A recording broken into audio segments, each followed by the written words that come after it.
Hello everyone, graph theory मा हामीले digraph हेर्दैछौं. digraph मा हामीसँग छ next topic that is traversability of digraph जसमा चाहिँ हामीसँग main two kinds छ यसको, that is Eulerian digraph and Hamiltonian digraph. हामीले Eulerian graph and Hamiltonian graph already पढेको कुरा हो. यसमा पनि as concept definition same हुन्छ, only त्यसमा डिफरेन्स भनेको हामीले डिरेक्सन को बेसमा चाहिँ हाम्रो एज एन्ड भर्टेक्सहरुको चाहिँ के गर्नु पर्यो, पाथ बनाउनु पर्यो.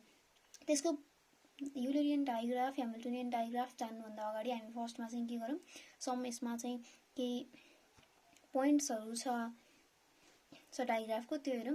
Late E is equal to UV, हाम्रो एजलाई चाहिँ UV भनेर रिप्रेजेन्ट गरेको छ. दैट मीन्स U भनेको V1 V2 यसरी यो एजलाई हामीले रिप्रेजेन्ट गरिन्छ. वे V1 भनेको हाम्रो इनिशियल भर्टेक्स हो, इन्सिडेन्ट आउट दो हाम्रो यो एज चाहिँ incident out from V1 and incident into V2. जुन भर्टेक्स तिर जाँदै छ यो एज डिरेक्टेड आर्क को थ्रुबाट त्यसलाई इन्सिडेन्ट इन्टु भन्ने भयो.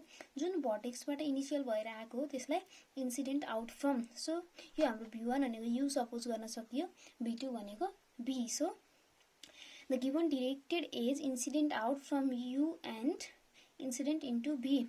Then the degree of out vortices is the total number of edges which are incident out from vortex. भनेको कुनै भर्टेक्स को आउट डिग्री हामीले पत्ता लगाउनको लागि त्यो भर्टेक्सबाट इन्सिडेन्ट आउट भएको एजहरुको थ्रुबाट पत्ता लगाइन्छ. भनेको V1 को आउट डिग्री 1 हुने भयो एन्ड इन डिग्री भनेको त्योतिर इन्सिडेन्ट इन भएको भर्टेक्सबाट भनेको V1 को इन डिग्री 2 हुने भयो. देन हामीलाई के थाहा छ, सम अफ डिग्रीमा चाहिँ हामीलाई के थाहा हुन्छ भने in degree sum of in degree is equal to sum of out degree of vertex is equal to number of edges हुन्छ. भनेको टोटल इन डिग्री हामी यसको यो भर्टेक्स को इन डिग्री काउन्ट गरौँ है. इन डिग्रीमा हामीसँग V1 को इन डिग्री कति छ 1, V2 को इन डिग्री कति छ, V2 को इन डिग्री 1 सरी V1 को इन डिग्री 2, V2 को इन डिग्री 1, V3 को इन डिग्री 1 यताबाट 2 भनेपछि 3, V4 को इन डिग्री भनेको 1 ओन्ली 1. देन आउट डिग्रीमा हामीसँग छ, आउट डिग्रीमा V1 को आउट डिग्री 1, V2 को आउट डिग्री 2 3, V3 को आउट डिग्री 0 एंड V4 को आउट डिग्री 1 2 3. अब हामीले यहाँ हेर्दाखेरि हाम्रो इन डिग्री भनेको चाहिँ sum of in degree 3 4 5 7, sum of out degree पनि 7 and number of edges 1 2 3 4 5 6 7. So हाम्रो के हुने भयो, the total sum of in degree is equal to sum of out degree is equal to sum of total number of edges in digraph.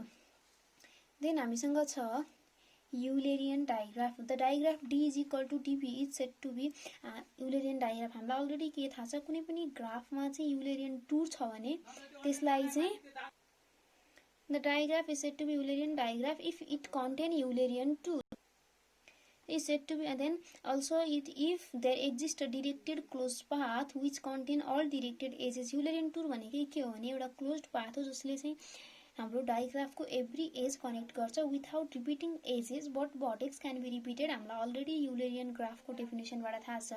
Late us suppose हामीसँग यो एउटा चाहिँ digraph छ, हामी यहाँबाट स्टार्ट गर्यौं भने A B C D E F vertex let us suppose गरौँ, यहाँबाट यहाँ जान सक्यो यो एरो, देन यो एरो छ, देन D बाट C, C बाट B, B बाट F एन्ड F बाट A. हाम्रो डिरेक्सन को फ्लो अनुसार एभ्री एजेस कन्टेन भयो without repeating edges and vertex एउटा रिपिट भयो and we back to initial vertex. So it is Eulerian digraph. Then what is Eulerian trail? The directed walk of D that contains all edges of D exactly once. भनेको यसमा चाहिँ अब हाम्रो Eulerian tour हुनै पर्छ भन्ने भएन. यो भनेको इनिशियल एन्ड टर्मिनल भर्टेक्स यसमा डिफरेन्ट हुने भयो, त्यही एजेस चाहिँ एक्ज्याक्टली वन्स हुने भयो, एज चाहिँ यसमा पनि रिपिट हुने भएन.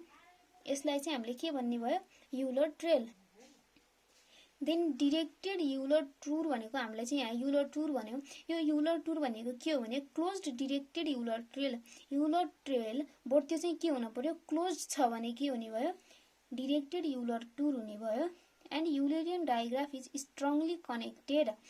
यहाँ एउटा नोट छ, युलेरियन डाइग्राफ भनेको चाहिँ स्ट्रङली कनेक्टेड हुन्छ भनेको जुन हाम्रो यो डाइग्राफ छ स्ट्रङली कनेक्टेड छ, द्याट मिन्स हामी यसको जुनसुकै एउटा भर्टेक्सबाट अर्को भर्टेक्स चाहिँ पुग्न सक्छौँ, means it's one vertex is reachable from another vertex of the digraphs. And directed Euler trail जुन हाम्रो छ यो चाहिँ युनिल्याटरली कनेक्टेड हुन्छ, द्याट मिन्स एबाट बीमा पाथ छ बट बीबाट एमा छैन, किनकि यताबाट गएर हामी आउन नि मिलेन, बीबाट एमा डाइरेक्ट आउन नि मिलेन।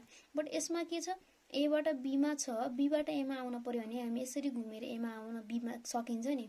सो युलेरियन डाइग्राफ स्ट्रङली कनेक्टेड हुन्छ भने डिरेक्टेड युलर ट्रेल युनिल्याटरली कनेक्टेड हुन्छ। And Hamiltonian digraph, a digraph D is equal to DVE is said to be Hamiltonian digraph if there exists a, यसमा चाहिँ directed closed path if exist हुन्छ जसले चाहिँ all vertex without repeating चाहिँ के गर्छ, content गर्छ। द्याट मिन्स हामीसँग एउटा यस्तो ग्राफ छ एबिसिडी भर्टेक्स भएको, देन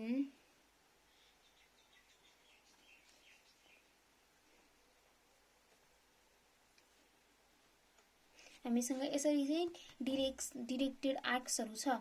देन हामी अब यहाँ चाहिँ एबाट डी, डीबाट सी जान मिलेन, बीबाट ए, एबाट डी, डीबाट बी गयो र सी गयो भने हाम्रो बी रिपिट हुने भयो विथआउट रिपिटिङ। सीबाट हामी डीमा गयो, डीबाट बीमा गयो, बीबाट एमा गयो भने पनि हाम्रो के हुने भयो, एउटा पोसिबल आर्क्स भनेको C to D, D to B and B to A. यो पनि हाम्रो के हुने भयो, ह्यामिल्टोनियन ग्राफ भयो, यसले पनि सो गर्यो। अरू पनि यसमा पोसिबल पाथ हुन सक्छ like A to C, C to D, D to B, A C D B and so हाम्रो यो के भयो, यो ग्राफ चाहिँ ह्यामिल्टोनियन ग्राफ भयो। We vertex can't be repeated, vertex हामीले रिपिट गर्न मिलेन बट अल भर्टेक्स चाहिँ कन्टेन गर्नु पर्यो। जस्तै हाम्रो युलर डाइग्राफमा अल एज कन्टेन गर्नु पर्थ्यो भने यसमा अल भर्टेक्स कन्टेन गर्नु पर्यो।